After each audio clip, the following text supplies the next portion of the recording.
O símbolo é uma analogia. Ele substitui ou sugere algo. E assim, vale ressaltar que somos inundados de diversos símbolos todos os dias. A presença deles diariamente nos levou a um hábito de não perceber que ele é algo abstrato. Um exemplo, o leão, que representa a coragem. O verde, um sinal, que significa siga, ou as placas de não fume ou não estacione. Porém, esses símbolos são diferentes dos símbolos bíblicos. Na Bíblia, nós podemos analisar que objetos, animais e elementos são inspirados na vida diária com o propósito de revelar a verdade eterna. O rito do batismo e da própria ceia representa a entrega do cristão aos princípios de Cristo. Ou o Espírito Santo, que é incorpóreo e intangível. Esses símbolos facilitam a nossa compreensão sobre ele. Nesta série, veremos os símbolos proféticos mais observados na Bíblia para se referir ao Espírito Santo, como o vinho, a pomba, o fogo, o vento, o óleo, o selo, o chofar. Acompanhe essa série e venha caminhar conosco nas celebrações da manhã e à noite. Segunda Igreja Batista em Gramacho, uma igreja acolhedora, uma família para pertencer. Amém, louvado seja Deus. Os irmãos viram a abertura, nós estamos numa série de mensagens, trazendo entendimento sobre a visão do Espírito Santo. Pela manhã, quem veio ao culto da manhã pôde ouvir sobre um dos primeiros símbolos voltado para o Espírito Santo, que foi a pomba, e falamos sobre o batismo de Jesus, logo quando a pomba vem sobre ele, e ali há uma voz do céu que diz: esse é meu filho amado, em quem me compraz, o qual tenho prazer. Essa forma de trabalharmos em série, irmãos, é uma forma de aprendermos a Bíblia de forma constante. Nós batistas, nós temos sempre essa preocupação de ensinar a Bíblia, de trazer conhecimento para a vida da comunidade, da igreja, porque a Bíblia é a que nos alimenta, a Bíblia é que nos dá força no dia das adversidades. E nós aqui já fizemos várias séries, fizemos séries de um livro inteiro, como o livro de Tiago, o livro de Efésios. Nós caminhamos aqui pela vida da igreja, pela história do livro de Atos dos Apóstolos. Cada domingo foi uma pregação, foi um capítulo do livro. E Deus tem nos orientado a falar sobre o Espírito Santo. Às vezes nós, que somos de uma igreja com a visão mais reformada, uma visão mais conservadora, algumas pessoas têm até dificuldade de falar sobre o Espírito Santo. O Espírito Santo é algo real na vida da igreja. Ele é a pessoa da Trindade, Pai, Filho e Espírito Santo. Jesus, ao subir o céu, ele enviou o Espírito Santo, e através do dia de Pentecostes, o Espírito Santo capacitou a igreja, o qual deu a eles dons para pregar, para ensinar a palavra de Deus.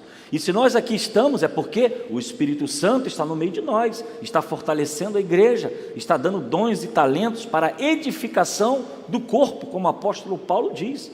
Então precisamos aprender sobre o Espírito Santo, o qual nós somos o templo e o Espírito Santo habita dentro de nós.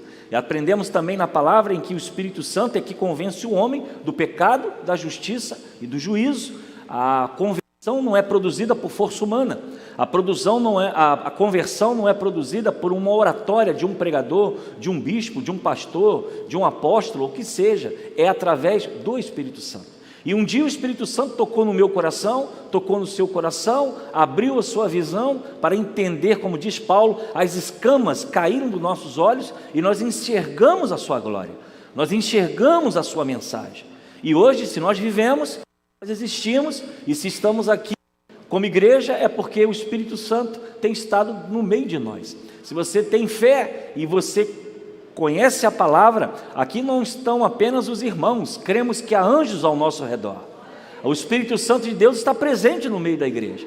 Não vemos de forma física, mas a nossa fé nos diz que onde estiverem 2 ou 3 reunidos, eu estarei no meio de vós. E é a palavra que nos faz isso, e é a presença de Deus no meio da igreja.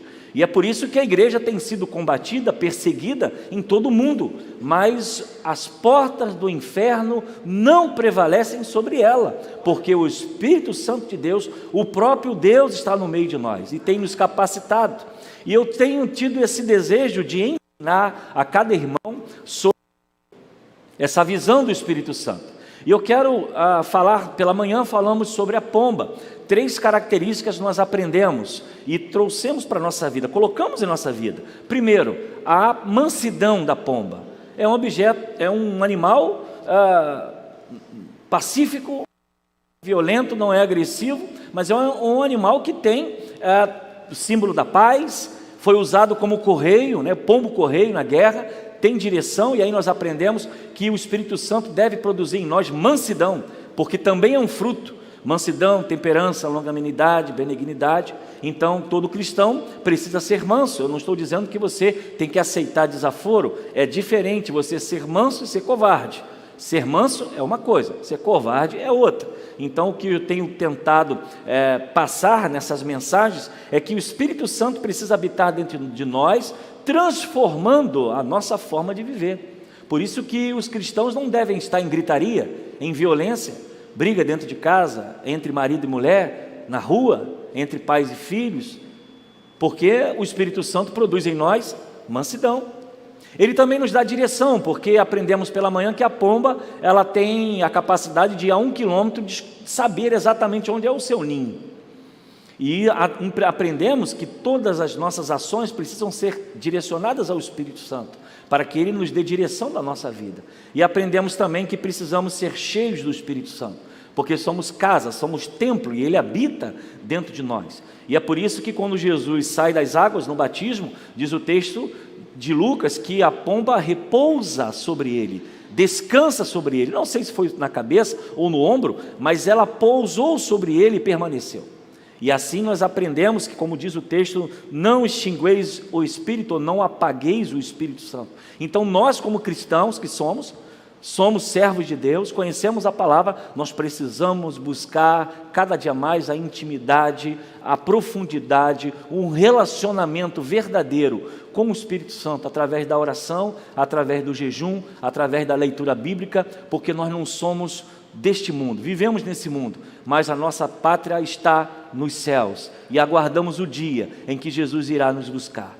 E se Ele não nos buscar, um dia iremos fechar os nossos olhos, iremos nos encontrar com Ele. Essa é a nossa fé, é o que nós pregamos e o que nós precisamos viver. Hoje eu quero conversar com você à noite sobre o segundo símbolo profético, que é o vinho. Mas eu não quero aqui fazer nenhuma apologia ou defesa sobre a bebida, não é isso. O vinho está presente no Velho e no Novo Testamento. O vinho está presente inclusive na ceia do Senhor. O que nós precisamos trazer aqui é o que isso simboliza, qual é esse símbolo, qual é esse objeto. É claro que nós, como cristãos, nós defendemos a total rejeição a qualquer bebida alcoólica, porque isso produz enfermidades, doenças e principalmente dependência. Mas o símbolo da videira, o símbolo exatamente do vinho, ele tem um significado muito importante para nós. Eu quero compartilhar com você Efésios capítulo 5, do versículo 18 ao 21. Efésios capítulo 5, do versículo 18 ao versículo 21. Que diz assim a palavra de Deus, Efésios 5, do versículo 18 ao versículo 21. Não se embriaguem com vinho, pois eles os levarão ao descontrole.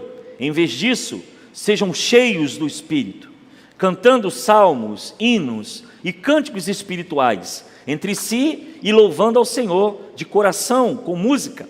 Por tudo, deem graças a Deus, o Pai, em nome do nosso Senhor e Salvador Jesus Cristo. Sujeitei-se uns aos outros por temor a Cristo. Que o Senhor nos abençoe com essa palavra nesta noite.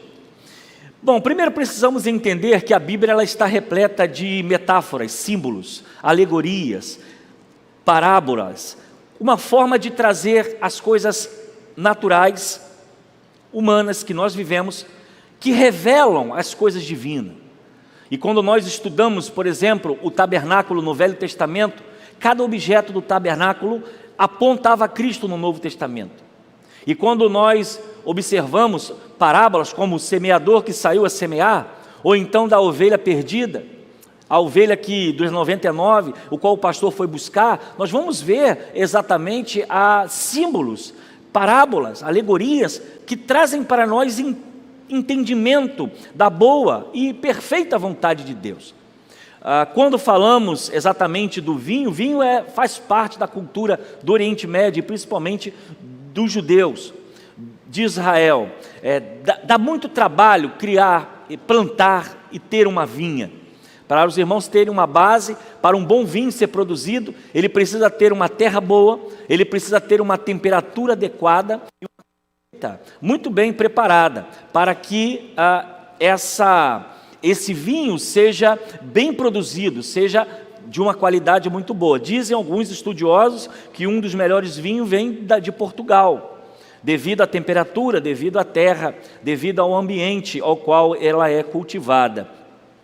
Os métodos não mudaram. No passado era produzido, a terra tinha que ser retirada, todas as pedras, era necessário construir muros de pedras em volta para manter a umidade, fazendo parreiras para que as uvas fossem produzidas numa temperatura, num período adequado, para que assim a sua colheita fosse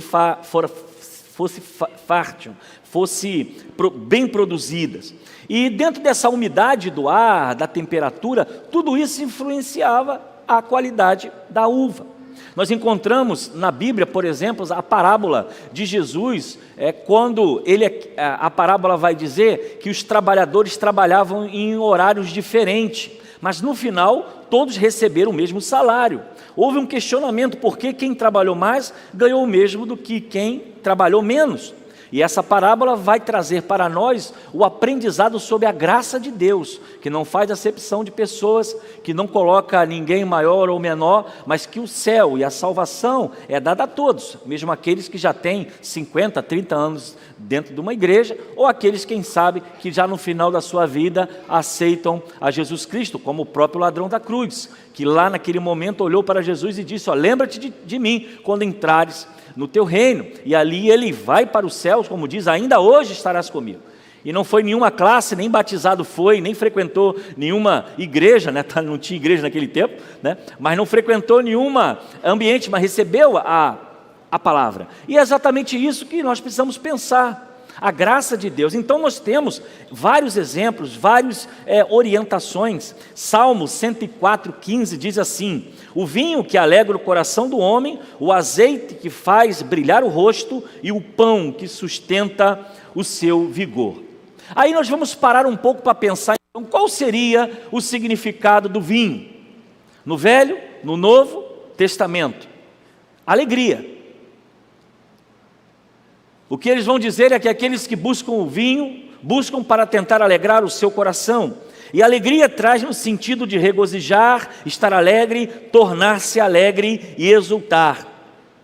E encontramos a alegria no fruto do Espírito, que vai dizer que o Espírito é amor, alegria, paz, paciência, amabilidade, bondade e fidelidade.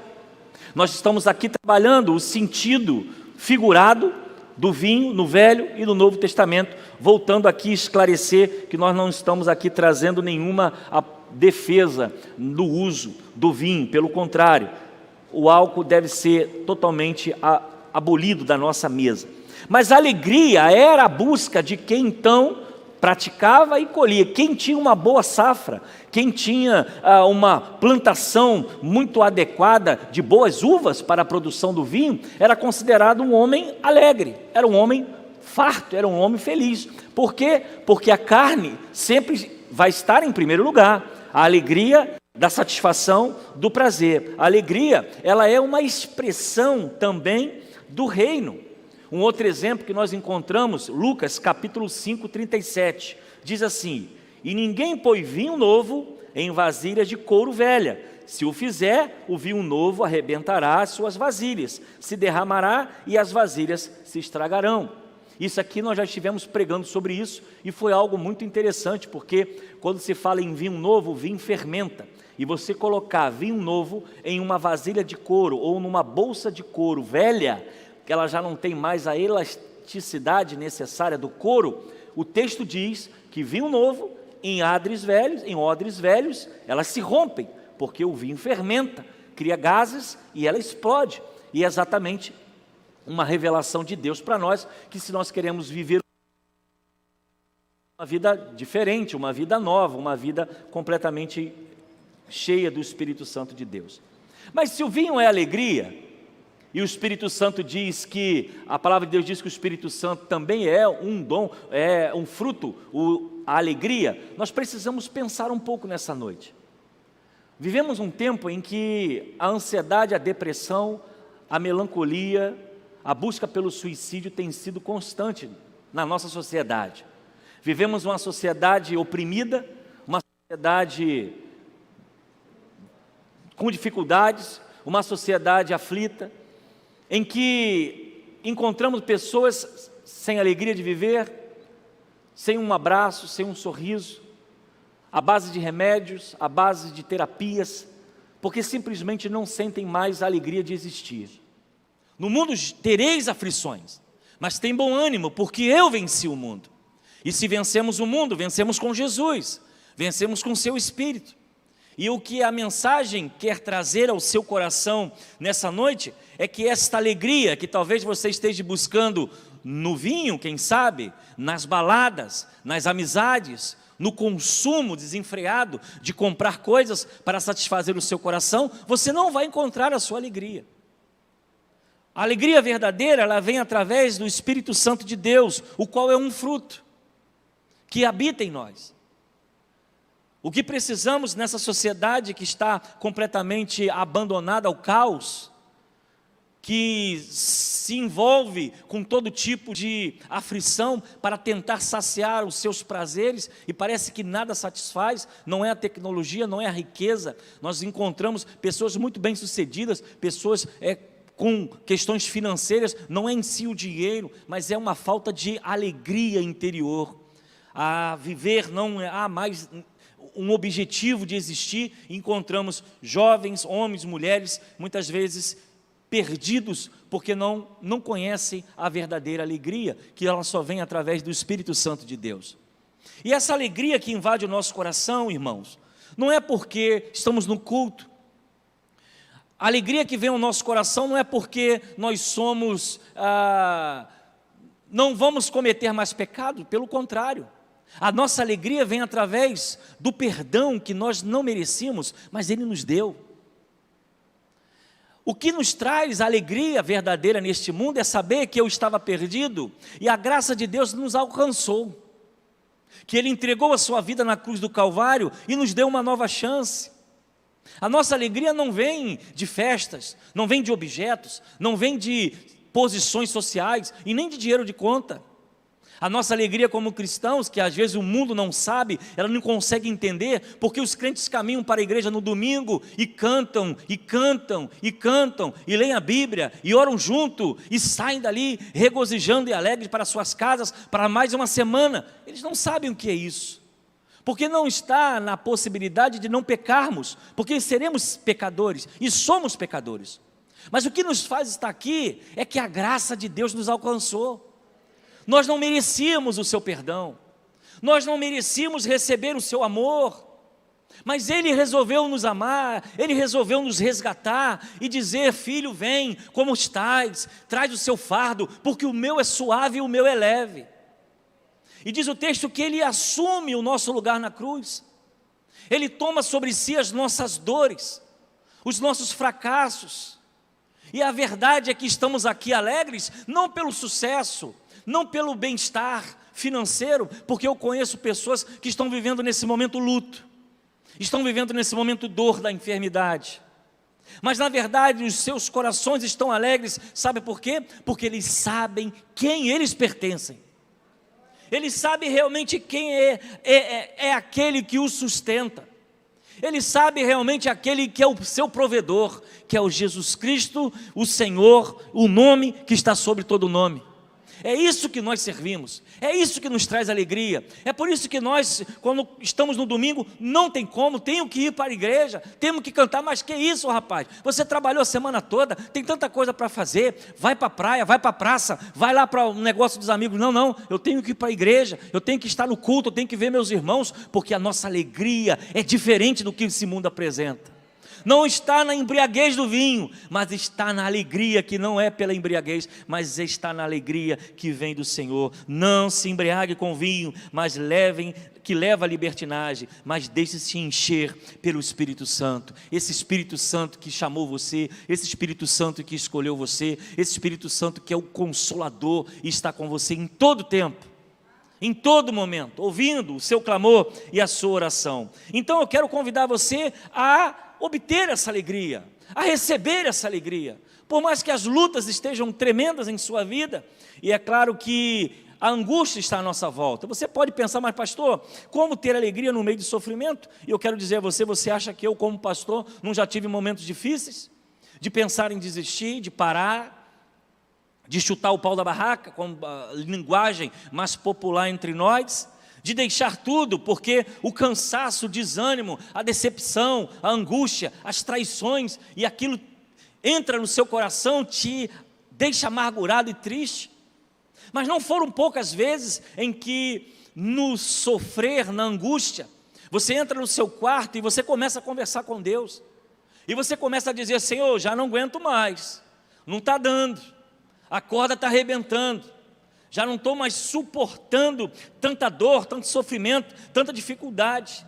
E aí é nessas horas do secreto que nós ouvimos a voz do Espírito Santo dizendo: anda mais um pouco, dá mais um passo, caminha mais um pouco, tem paciência, espera, vem milagre. E aí a gente olha e a gente vê, eu creio nesse Deus que faz milagre, e a gente caminha e daqui a pouco Deus responde a nossa oração, o nosso coração já, a tristeza já não habita mais, a gente volta a viver normal, a gente volta animado, porque Ele renova nossas forças. E eu quero dizer a você que você precisa obter essa alegria. Seu filho está afastado do caminho do Senhor, está te entristecendo, obtenha essa alegria do Espírito, ore a Deus, entre no secreto, feche a porta, clama a Ele, que Ele é o Consolador. O seu marido, a sua esposa está afastado, a sua família está dividida, o desemprego bateu a porta, a doença chegou, porque todos nós somos limitados, teremos um fim. Mas eu quero convidar você a obter essa alegria através do Espírito Santo, enchendo o seu coração, fechando a sua porta e clamando a esse Deus que pode transformar todas as coisas. Eu quero também orientar a você que você não só obtenha essa alegria do Espírito, mas que você também cresça com essa alegria. Porque o tamanho da sua alegria, ela vai influenciar a sua força. Quando nós estamos motivados, quando estamos, animados com alguma coisa, a gente coloca mais força, a gente coloca mais ânimo. Quando estamos mais motivados diante das dificuldades, nós caminhamos com um pé mais firme. E é por isso que quem é militar aqui, quem já passou pela vida militar, sabe como as músicas animam a tropa. E às vezes você está lá no bolo, batendo palma, cantando aquela música, e você está caminhando, está correndo, você não sabe nem quantos quilômetros você já correu, porque aquilo te distrai, aquilo tira de você força, e você vai com aquilo, e aquelas músicas vão, você vai batendo palma, vai marchando, vai correndo, e quando você vai ver, você já foi 3, 4, 5, 10, 15, 25 quilômetros, e agora você tem que voltar, e aquelas músicas continuam. Da mesma forma, as músicas motivam na hora da guerra, na hora de enfrentar o inimigo. Israel fazia isso muito bem, sabia como era cantar e exaltar a Deus antes das batalhas, porque isso fortalece o nosso coração, e não há nada mais do que a música para nos alegrar. Quem aqui nunca esteve triste e colocou um louvor em casa, e a coisa parece que mudou de dimensão? Quem aqui nunca estava para baixo e colocou lá uma música que falou profundamente ao seu coração, e aí você começa a chorar, você começa a se emocionar, e daqui a pouco você levanta dali, parece que nada aconteceu, foi melhor do que uma terapia, porque a música ela tem esse poder, mas você precisa crescer com essa alegria. Você não pode só apenas obter a alegria, você tem que crescer com ela, você tem que investir nela. Efésios 6,18 diz: orem no Espírito em todas as ocasiões, com toda oração e súplica, tendo isso em mente, estejam atentos e perseverem na oração por todos os santos. Então, quando nós estamos crescendo com alegria, nosso coração enche de esperança. Parece que o cinza da vida, ela se transforma um pouco mais colorido. E a gente vai de fé em fé, de graça em graça, com a misericórdia de Deus caminhando. Eu estava, semana passada, conversando com alguns amigos pastores, e cada um contando o seu relato bom, outro relato ruim, dando um testemunho um para o outro. Eu comecei a avaliar a minha vida, né? Já estou com 25, indo para 26 anos de ministério, vida cristã, terceira igreja, vivemos um Covid, a nossa igreja aqui é uma grande família, eu sou muito feliz em estar aqui com os irmãos, e eu já conversando com eles e disse, olha, quer saber, eu já estou tendo lucro, já passei esse tempo todo no ministério, já estou aqui, continuo com a graça de Deus nos abençoando, e se tiver que acontecer alguma coisa, eu acho que eu já posso dizer, satisfeito com aquilo que o Senhor fez. É claro que o Senhor tem muito mais para fazer. Mas quando você tem uma visão da sua vida diferente, irmãos, não tem seta, não tem laço do inimigo que jogue você para baixo. Talvez o que falte a gente é olhar um pouquinho para trás. Nós temos uma música do cantor cristão que diz, muitas bênçãos, dizes de uma vez, há de ver surpreso o quanto Deus já fez. O que falta à nossa vida muitas vezes, quando estamos melancólicos, tristes, abatidos, é parar um pouquinho para orar, e olhar, e pedir, deixar que o Espírito Santo traga, como diz o texto, trazer à memória aquilo que me dá esperança. E começar a olhar para trás e ver, calma aí, Deus me abençoou aqui, Deus me trouxe até aqui, nesse dia Ele me livrou, nesse dia Ele me curou, nesse dia eu estava numa situação difícil, Ele me libertou. Porque às vezes nós só vivemos o momento, mas nós esquecemos de olhar para trás. O quanto Deus já tem feito por nós. O quanto Deus permanece fazendo em nossa vida.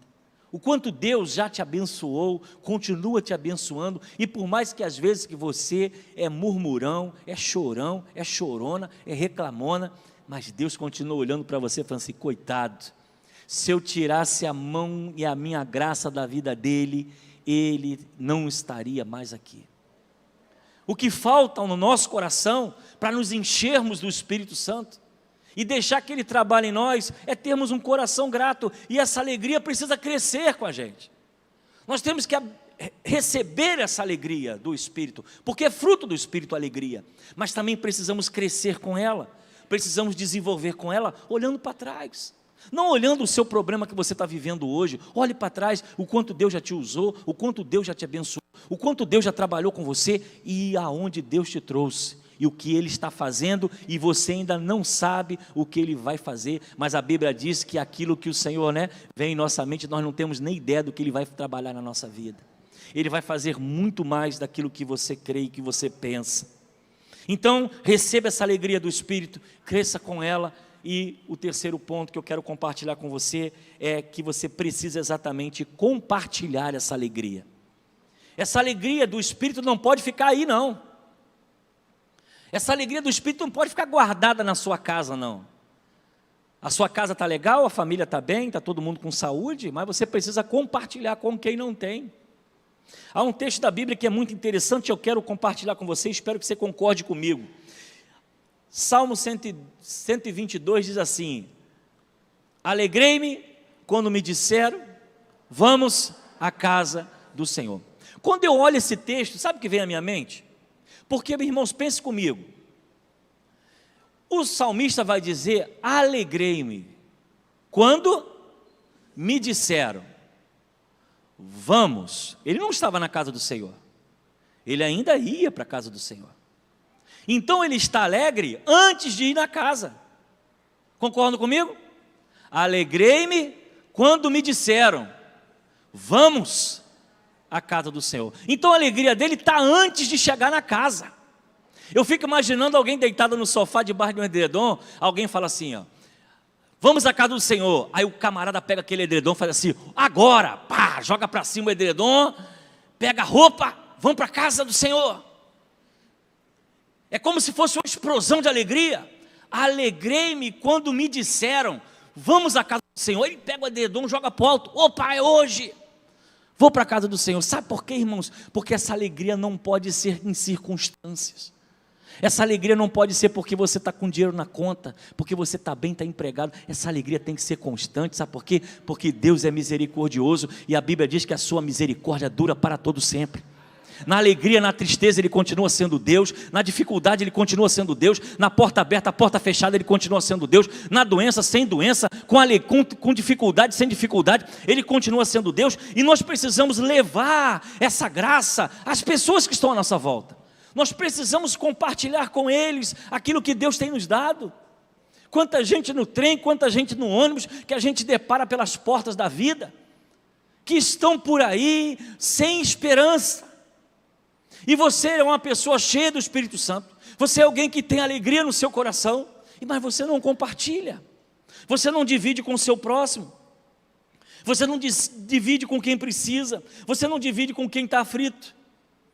E eu quero deixar essa palavra ao seu coração, porque o vinho, que era o símbolo da alegria, o Espírito vai dizer, a Bíblia vai dizer que a alegria, ela é fruto do Espírito Santo na nossa vida. E quem tem o Espírito Santo está alegre. Quem tem o Espírito Santo, ele passa dor, passa dificuldade, sim. As coisas às vezes ficam difíceis para a gente chora também. A gente fica para baixo porque nós somos humanos. Mas aí o Espírito Santo vem, que Ele é o Consolador, Ele vem sobre nós trazendo a sua graça, e ali a gente levanta rapidinho, estamos de pé, opa, calma aí, é dia de trabalho, é dia de luta, vamos em frente, porque o Senhor é comigo. E a Bíblia vai dizer que somos mais que vencedores em Cristo Jesus. E eu quero convidar você, se de repente a tristeza está batendo na sua porta, encontrou um lugar na sua casa, está alojado lá e você ainda não conseguiu varrer e tirar isso de lá, eu quero convidar você a abrir o seu coração, abrir a sua casa e deixar com que o Espírito Santo de Deus leve a verdadeira alegria, porque não são circunstâncias, não são palavras, é o Espírito habitando dentro de nós. Eu posso imaginar Paulo preso, eu posso imaginar os discípulos sendo torturados, eu posso trazer à memória a igreja primitiva sendo devoradas pelos leões, e aquele povo entrava nas arenas, diz os historiadores e alguns relatos daquele tempo, que eles ficavam admirados, porque enquanto eles estavam sendo devorados pelos leões, devorados pelos animais, eles cantavam louvores ao Senhor. Sabe por quê? Porque não eram as circunstâncias que faziam a sua alegria estava no Espírito Santo dentro deles. Eles poderiam estar sendo devorados, massacrados, humilhados, torturados, mas eles sabiam em quem poderiam crer. Que você nesta noite leve essa alegria para o seu coração. A dor pode estar batendo, a dificuldade está chegando, mas o Espírito Santo continua sendo Deus na sua vida. Ele continua a ser a sua mola propulsora. Então entra no seu quarto, entra na sua casa, se ajoelha, fala com Ele, liga lá o aparelho de som, celular, o que você tiver, e ora, e invoque a presença do Espírito Santo, e deixe que Ele trabalhe no seu coração.